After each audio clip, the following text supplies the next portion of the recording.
உலகின் விளிம்பில் நீ இருந்தாலும் அங்கும் வருவேன் அறிவாயா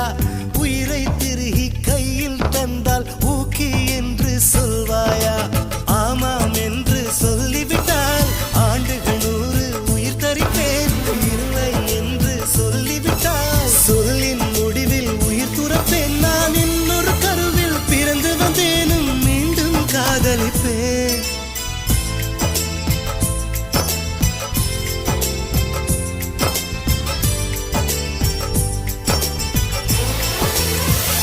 எங்கோ ஓர் சாலை வளைவில் உன் பிம்பம் தொலைந்ததடி அங்கே நின்று கொண்டு